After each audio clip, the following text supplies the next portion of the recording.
ఉన్న బంగారాన్ని విడిపించి ఆ రోజు ఆన్లైన్ రేటుకే మేము కొంటాం. Sharma gold company. తరుణారుణ కరుణామయ విపులాయతనయనం కమలాకుచ కలశీభర విపులీకృత పులకం మురళీరవ తరళీకృత ముని మానస నళినం మమ ఖేలతి మదచేతసి మధురాధరమమృతం. భాగవత కథాసుధ 3వ భాగంలోకి వచ్చాం. శ్రీకృష్ణుని కన్ను మన మీద ఉండాలి. ఆయన చూపు, ఆయన దృష్టి మనకు కావాలి. అది ఎలాంటి అత్యద్భుతమైన కన్నంటే మహాద్భుతమైన ఆయన యొక్క కొడగంటి చూపు, కొస చూపు, చిన్న క్రీగంటి చూపైనా మన మీద ఉండాలని కోరుకుంటూ భాగవత కథలోకి వెళ్దాం.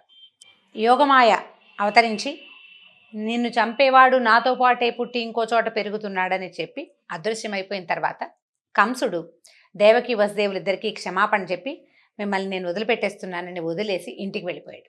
ఈ వెళ్ళిన తర్వాత అతను ఏం చేశాడు? తన మంత్రులందరినీ రప్పించి యోగమాయాదేవి తనతో ఏం చెప్పిందో చెప్పాడు. చెప్పేసరికల్లా వీళ్ళందరూ ఏంటంటే ప్రతివాడికి ఒక్కొక్క ఆలోచన ఉంటుంది. యథా రాజా తథా మంత్రి, చాలా చోట్ల అలాగే ఉంటుంది.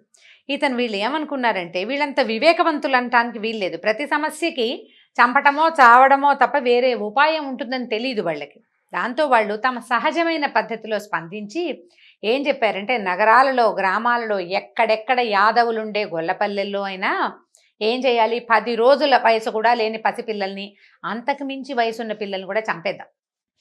పసిపిల్లల్ని బతికించి ఉంచద్దు. తనతోటే పుట్టాడంటే ఆ రోజే పుట్టి ఉండాలి, లేదా ఓ 2 రోజుల ముందు, ఓ 3 రోజులు వెనకాల, అంతే కదా. కాబట్టి అయినా అసలు నీకు అసలు శత్రువు ఎవరు? విష్ణువు. మనకి దాయాదులే అయినా పరమ శత్రువులుగా మారినటువంటి దేవతలకి మూలబలం విష్ణువే. ధర్మం ఎక్కడుంటుందో విష్ణువు అక్కడ ఉంటాడు.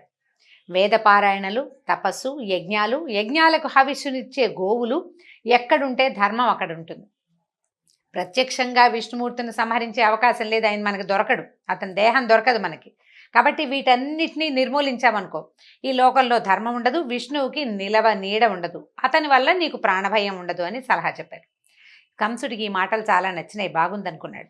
కామరూపులైన రాక్షసులందరినీ ఆ పనిలో ఉండమని ఆదేశించి పసిపిల్లల్ని చంపేయాలి అని చెప్పాడు. ఆదేశించి వెళ్ళిపోయాడు. కామక్రోధాలే అంటే రజోగుణమే ప్రధాన లక్షణంగా కలిగిన రాక్షసులు లోకాన్ని పీడించడానికి ఆనందంగా బయలుదేరారట. తమ ప్రభువు నందుడి ఇంట్లో లేకలేక కుమారుడు కలిగాడు. పిల్లవాడిని చూడ్డానికి ఊరంతా పరిగెత్తుకొచ్చారట. లేకలేక కలిగిన పిల్లాడు. అయితే యశోదాదేవి తెల్లగా ఉంటుంది, ఈ పుట్టిన పిల్లవాడు నల్లటివాడు. కానీ కలువరేకుల్లాంటి యశోదాదేవికి కళ్ళు ఎంత కలువలల్లే ఉంటాయట. ఈ పిల్లాడు కూడా కమలాయత నేత్రుడు. తల్లి కళ్ళే వచ్చాయి పిల్లాడికి. కాస్త రంగు తేడా ఉంది కానీ వాళ్ళ అమ్మ కళ్ళల్లోనే చెంపకి చారడు కళ్ళని సంతోషించారు. పిల్లవాడిని చూశారు. అందరూ వచ్చి బోల్డు రకాల దిష్టిలు తీశారు. చక్కగా మంచి మంచి సుగంధ ద్రవ్యాలు వేసిన నీళ్లతో స్నానాలు చేయించారు. పసివాడికి ఉయ్యాలల్లో వేశారు. అందరూ ఎత్తుకుని పిల్లవాడి చేతుల్లోనే వీణలాగా ఆ చేతిలోంచి ఈ చేతిలోకి మారుతూ ఉన్నాడట. అయితే ఇలా ఏమైంది, ఈ పిల్లవాడు పుట్టేసరికల్లా జాతకర్మలు ఏవో చిన్నవి చేయవలసినవి, 11వ రోజు చేసే జాతకర్మలు అవి చిన్న కర్మలు చేశాడు. పేరైతే పెట్టలేదు కానీ చిన్న కర్మలు చేయవలసినవి.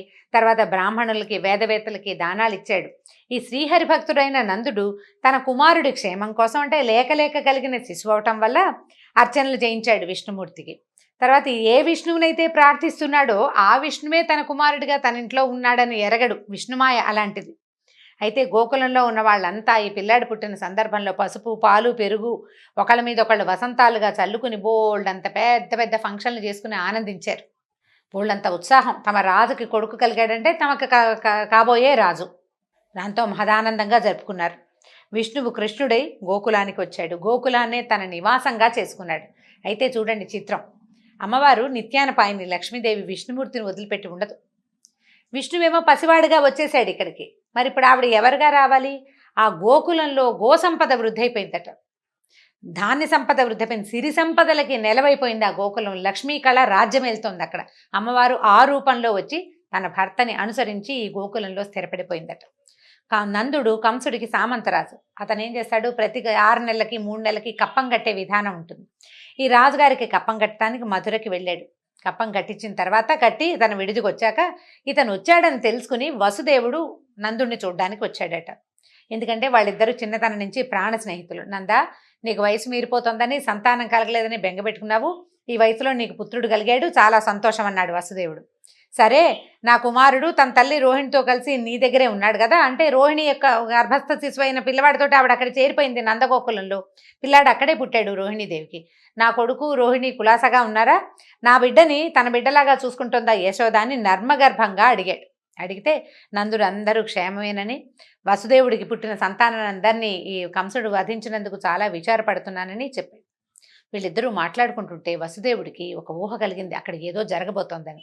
ఉన్నట్టుండి ఏమన్నాడంటే, నువ్వు కప్పం కట్టడానికి వచ్చావు, నీ పని అయిపోయింది, తొందరగా వెళ్ళిపో. నీ నందవ్రజంలో చాలా ఉత్పాతాలు జరగబోతున్నాయి, ఏదో ప్రమాదం రాబోతుంది, వెళ్ళిపోమని పంపించేశాడు. నందుడు కూడా భయపడ్డాడు, ఎందుకంటే వసుదేవుడు చాలా గొప్ప చరిత్ర కలిగిన వాడు, ఆనకదుందుబిగా పేరున్నవాడు. ఆయనకి ఏమైనా తడతాయి, ఆయన రాజర్షి, సాత్విక స్వభావుడు, ముందే కొన్ని జరగబోయేవి ఏమైనా తెలుసుకోగలిగినవాడు. అంచేత ఆయన చెప్పిన మాటకి కంగారుపడి ఈయన శ్రీహరిని ధ్యానిస్తూ నందుడు గోకులానికి వెళ్ళాడు. అయితే ఈ శిశువులని పసిబిడ్డల్ని చంపడానికి అనేక మంది రాక్షసులని, రాక్షస స్త్రీలని కూడా కంసుడు పంపించాడట. ఈ పంపించే వాళ్ళలో పూతన ఒకటి. ఈ పూతన ఏమిటంటే, ఆమెకి ఆకాశగమన విద్య ఉంది, కోరిన రూపం ఇచ్ఛారూప ధారణ కూడా ఉంది, ఎలా కావాలంటే అట్లా మారుతుంది. ఈ పసిపిల్లల్ని సంహరించడంలో ఆరితేరిపోయింది ఈ అమ్మాయి. ఏమిటంటే ఈవిడ అనేక ప్రాంతాల్లో చేరి ఏం చేస్తుంది, బాలింతరాలుగా నటిస్తుంది.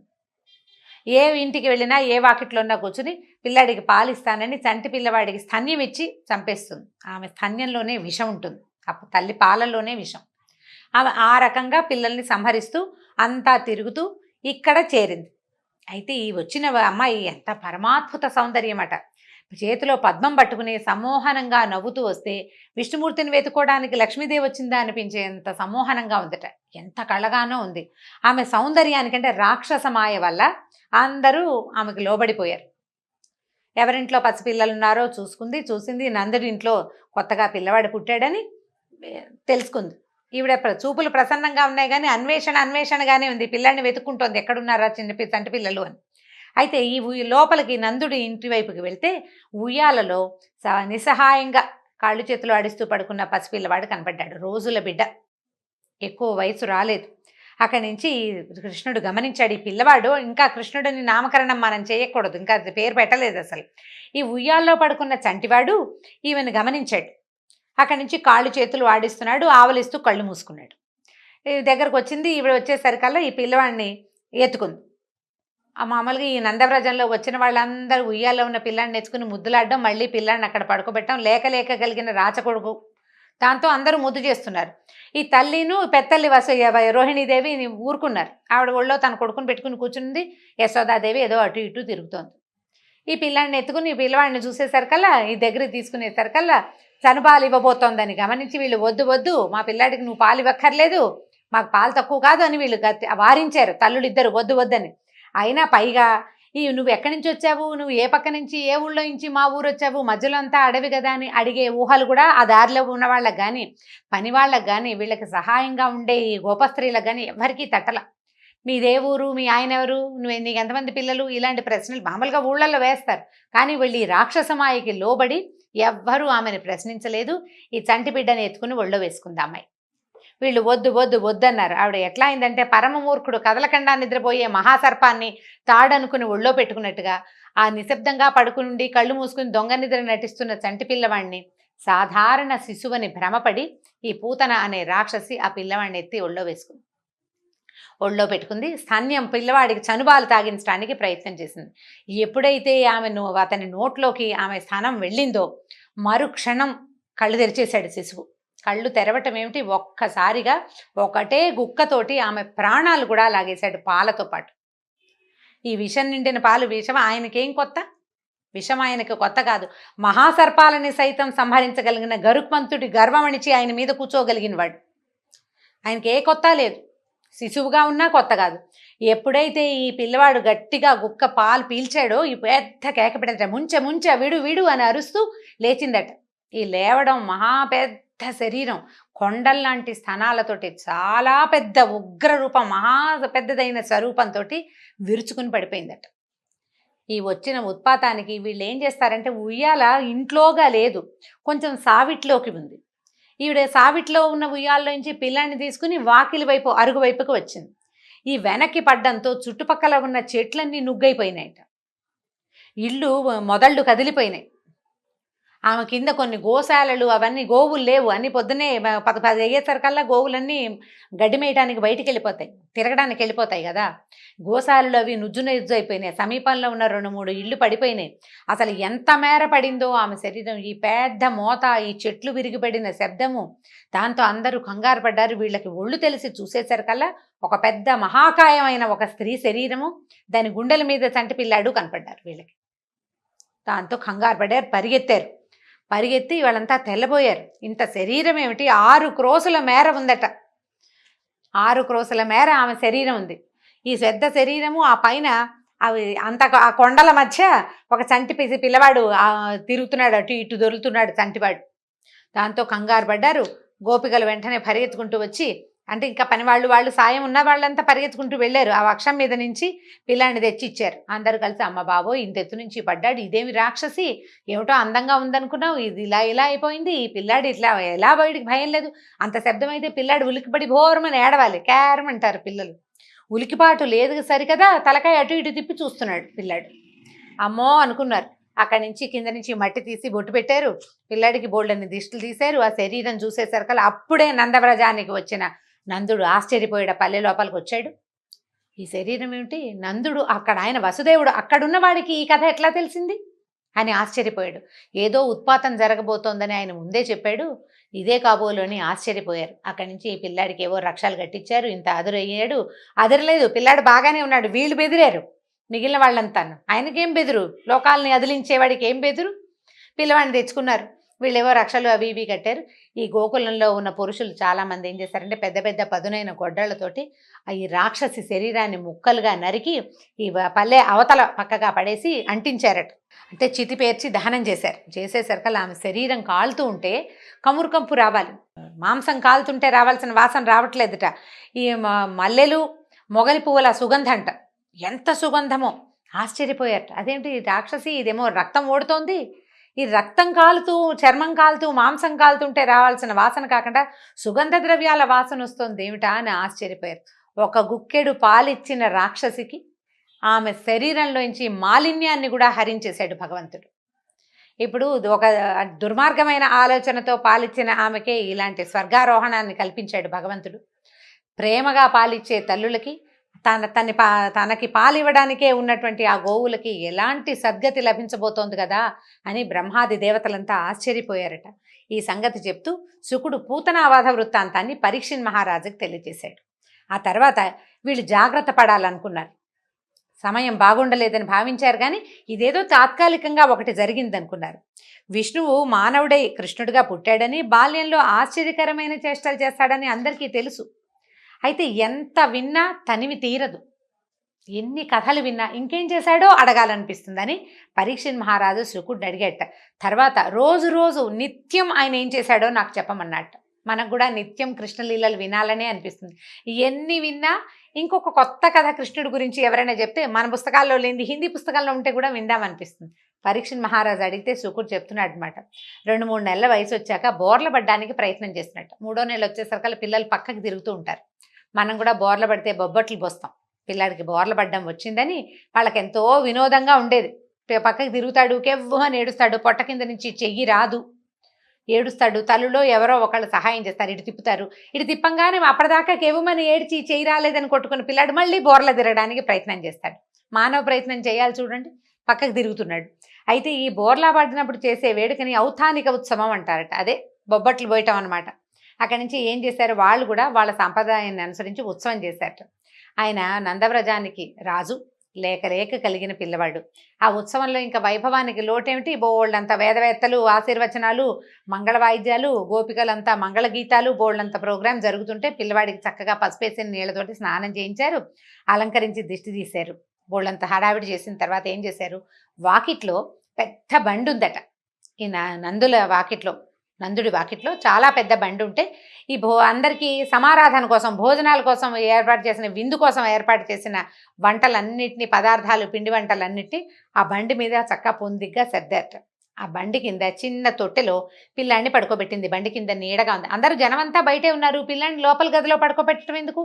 సందట్లో ఉంటాడని కొంచెం కన్నుకు చూపు కదులుతుంది కదా! ఎవరో ఒకళ్ళు చూస్తారని ఏం చేసింది, ఈ బండి కింద పడుకోబెట్టింది.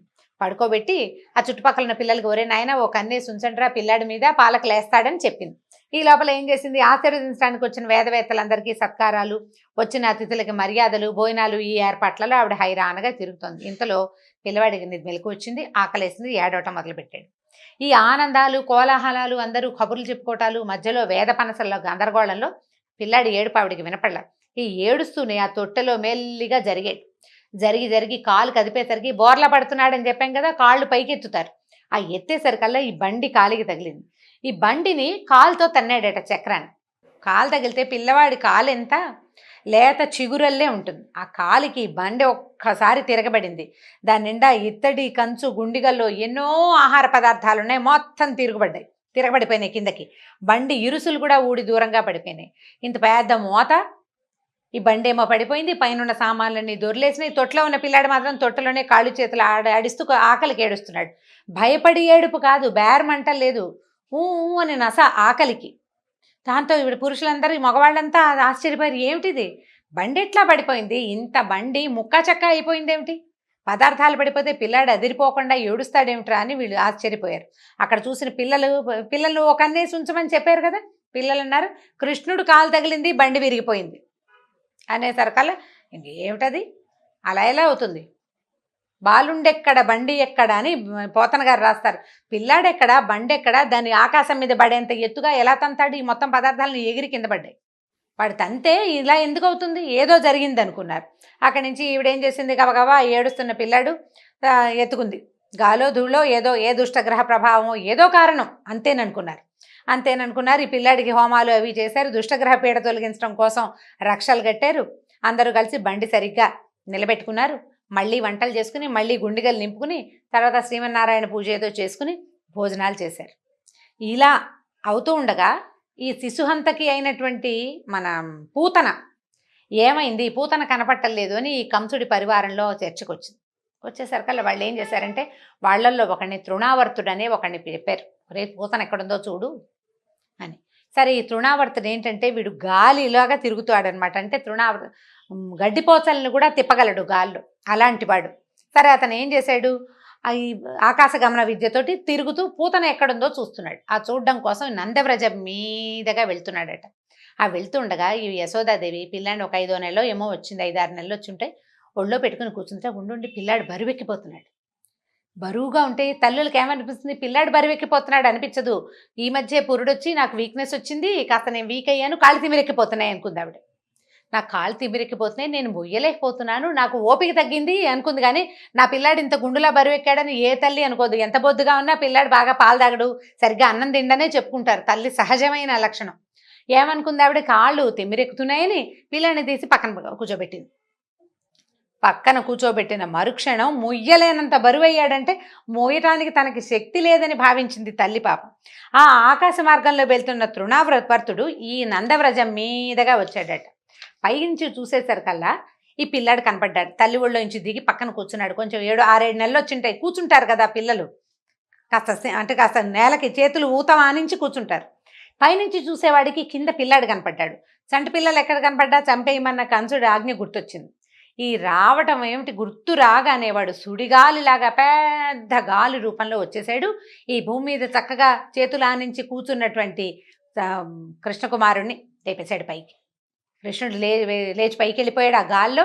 అక్కడి నుంచి చుట్టుపక్కల వాళ్ళంతా ఈ గాలికి కంగారు పడ్డారు. ఏమిటి ఇంత సుడిగాలి వస్తుంది, ఇప్పుడు మనకు కూడా వస్తుంటే సడన్గా ఏదో పెద్ద మోతగా వస్తుంది భూమి మీద నుంచి, ఇట్లా వర్ల్పూల్ లాంటిది ఏదో అంటారు, వచ్చేస్తుంది. సుడిగుండం కాదులేండి, వర్ల్పూల్ అంటే సుడిగుండం కాబోలు, దీన్ని ఏదో అంటారు, ఒక రకమైన తుఫాన్ లాంటిది, సుడిగాలే. ఈవిడ ఒక్క క్షణం తెప్పరిల్లి చూసుకుంది, పిల్లాడేడి లేడు, పిల్లవాడు కనపడలా. అటు ఇటు చూస్తే వాడికి అప్పుడు ఇంకా బాగా పాకటం రావడల్లా కొంచెం కూర్చోటం వచ్చింది. ఇక పిల్లాడు లేడు. ఆవిడ లబలబలాడుతూ పిల్లవాడు చంటివాడు ఇక్కడే కూర్చోబెట్టాను, నా పక్కనే ఉన్నాడు, ఏమైపోయాడని ఆవిడ ఏడవటం మొదలుపెట్టింది. వెతుకుతున్నారు. ఆ గాలికి ఒకళ్ళ హోరులో ఒకళ్ళ మాట ఒకళ్ళకి వినపడదు. ఆకులు, చెట్లు, చుట్టుపక్కల ఉన్న బళ్ళు అన్నీ కదిలిపోతున్నాయి. కొన్ని మొక్కలు ఎగిరి ఆ గాల్లో చుట్టుకుపోతున్నాయి. కింద గొడ్ల దగ్గర ఉంటుంది కదా, ఆవుల దగ్గర గడ్డి, అదంతా పైకి వెళ్ళిపోతుంది. గాల్లో పిల్లాడు కొట్టుకుపోయాడేమోనని అనిపించడం మొదలుపెట్టింది. ఇక విపరీతంగా ఏడ్చేస్తుంది ఆవిడ, నా పిల్లాడో అని. ఇంతలో ఏమైంది, గోకులంలో గాలి తగ్గిపోయింది. పైకి వెళ్ళిన పిల్లవాడు తనని లేపుకెళ్తున్న రాక్షసుడు, పిల్లలు సహజంగా ఎవరన్నా ఎత్తుకోగానే మెడ చుట్టూతా చేతులేస్తారు. ఈ లేత తమలపాకు తీగల్లాగా ఉన్న చేతులతో ఆ ఎత్తుకున్న రాక్షసుడు మెడ చుట్టూతా 2 చేతులు వేసి పట్టుకున్నాడట. మెల్లిగా గాలి స్లో అయిపోయింది. ఈ చేతులు వేసి పట్టుకున్న పిల్లాడు వాళ్ళ అమ్మకే బరువు అయ్యాడు, కడుపులో మోసిన ఆవిడకి. వీడికి బరువు అవ్వడు. ఇక మెల్లిగా ఈ వేళ్లాడుతున్న పిల్లాడు మెడ పట్టుకున్నవాడు బరువు బరువు బరువు బరువు అపరిమితమైన బరువు పెరిగిపోయాడు. తృణావర్తుడి వేగం తగ్గిపోయింది. అంతకుముందు గోకులాన్ని అల్లల్లాడించేశాడు. ఇప్పుడు ఆకల్లాడించే స్థితి కూడా లేదు వాడికి. మెడ సాగిపోతోంది, లాగేస్తున్నాడు కిందకి ఈ పిల్లాడు. ఇక మొయ్యలేక ఆ పట్టుని వదిలిపెట్టేశాడు. ఈ వదలటం ఈ రాక్షసుడు నేల మీద పడిపోయాడు. వాడి మెడ చుట్టుకున్న చేతులతోటి పిల్లాడు కూడా కిందకు వచ్చేసాడు. నేల మీద ఈ రాళ్ల గుట్ట మీద పడేసరికల్లా ఒళ్ళంతా చితికిపోయిందిట ముక్కా చెక్కగా. వాడి మీద మెడ పట్టుకుని కూర్చుని ఉన్న పిల్లవాడికి మాత్రం ఏమీ కసుగందలేదు. శుభ్రంగా అట్టగే ఉన్నాడు, చక్కగా నున్నగా నవనవలాడుతూ. అందరూ ఇదేంటి ఇంత పెద్ద మోత, రాళ్ల మీద రాక్షసుడు పడ్డాడు, వాడి ఒళ్ళంతా చితికిపోయింది, వాడి మెడ పట్టుకుని వేళ్లాడుతున్నటువంటి పిల్లాడేమో కనపడుతున్నాడు. ఆశ్చర్యపోయారు. ఇంత బాలుడు, ఇంత చంటివాడు, వీడిని ఎత్తుకుపోవడానికి బలిష్ఠుడైన రాక్షసుడు రావటం ఏమిటి, వాడు పైకి వెళ్ళిపోవటం ఏమిటి, పైకి వెళ్ళిన వాడు పడితే చితికిపోయాడు వాడు, వీడికి మాత్రం, ఈ పిల్లాడికి మాత్రం ఏమీ అవ్వలేదు, వీడు మృత్యు జయించినట్టు ఉన్నాడు ఈ పిల్లవాడు, వీడికి ఏమీ కాలేదని ఆశ్చర్యపోయారు. మనం ఏం చేసాం భగవత్ప్రీతికి? పెద్దగా చేసిందేమీ లేదు. ఇంద్రియగోచరుడు కాడు శ్రీహరి, భగవంతుడు కనపడేవాడు కాదు. ఏదో ఒక రూపం పెట్టుకుని ఆరాధిస్తాం. మనం యజ్ఞాలు చేయలేదు, గుళ్ళు గోపురాలు కట్టించలేదు, సత్రాలు నిర్మించలేదు. ఏమీ చేయకపోయినా సరే, ఏం చేయకపోయినా భగవంతుని యొక్క నిర్హేతమైన కృపాకట్టు అక్షాలు మన మీద ఉన్నాయి. అందుకనే ఈ పిల్లవాడికి ఇలాంటివి తప్పుతున్నాయి. మన నందవ్రజంలోకి వచ్చే ఈ ప్రమాదాలన్నిటికీ మనం గురి కాకుండా తప్పుతున్నాయని అందరూ కనపడని దృగ్గోచరుడు కాని నారాయణమూర్తికి నమస్కారాలు చేసుకున్నారు. ఈయనకు తెలిసింది నందుడికి. వసుదేవుడు చెప్పాడు నందవ్రజంలో ఉత్పాతాలు జరగబోతున్నాయని. ఆయన ముందే చెప్పాడు అనుకున్నాడు. ఇక మున్ముందు ఏం జరగబోతోంది, ఈ పిల్లల పెంపకం ఏ రకంగా జరిగింది, కృష్ణుడికి కృష్ణుడన్న నామధేయం ఎలా కలిగిందో వచ్చే భాగంలో తెలుసుకుందాం. నమస్కారం.